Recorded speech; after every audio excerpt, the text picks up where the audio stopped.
நேத்தெல்லாம் ready ஆகி கிளம்பி வீடியோக்கு போலான்னு பார்த்தா மழை வந்துச்சு. அதனால வீடியோக்கு போக முடியல. இப்போ கிளம்பிட்டு ஏன் வந்து சும்மா இருக்கணும்னு சந்தைக்கு போயிட்டு வந்தாச்சு.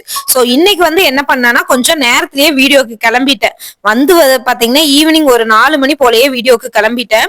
குழந்தைகளை சேஃபா வீட்டுல இருக்க சொல்லிட்டு வீடியோ கிளம்பிட்டேன். வீடியோக்கு போயிட்டு ரிட்டர்ன் வரும்போது எப்பயுமே ஏதாவது ஒரு ஸ்நாக்ஸ் வாங்கிட்டு வருவேன். ஏன்னா நம்ம வீட்டுக்கு வரும்போது குழந்தைங்க ரொம்ப எதிர்பார்த்துட்டு இருப்பாங்க அப்படின்ட்டு.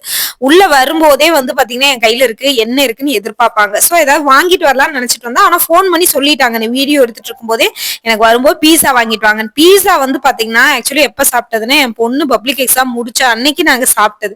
அதுக்கப்புறம் பீஸா சாப்பிடல. சோ அதனால வந்து பாத்தீங்கன்னா ஒரு 2 மாசம் இருக்கும். சரி வாங்கிட்டு வரேன் அப்படின்னு சொல்லிட்டேன். சொல்லிட்டு பீஸா வந்து பாத்தீங்கன்னா நான் வரும்போது அரோமா, கோயம்புத்தூர்ல அரோமா பேக்கரி ரொம்ப ஃபேமஸ். அங்கதான் இந்த மஷ்ரூம் ஸ்வீட் கார்ன் இதெல்லாம் போட்ட பீஸா வாங்கினேன். மீடியம் சைஸ் 130 ரூபாய் வாங்கிட்டு வந்து அதே மாதிரி வீட்டுக்கு தேவையான மளிகை சாமானமும் வெளியில போயிட்டு வரும்போது எப்பயுமே என்னென்ன தேவையோ அதெல்லாம் வாங்கிட்டு வந்துருவேன். பார்த்ததுமே என் பையன் வந்து பாத்தீங்கன்னா சாஸ் கூட ஊத்தாம சாப்பிட ஆரம்பிச்சிட்டான். ஏன்னா 2 மாசத்துக்கு மேல ஆச்சு நான் வாங்கி கொடுத்து 3 மாசமே இருக்கும்.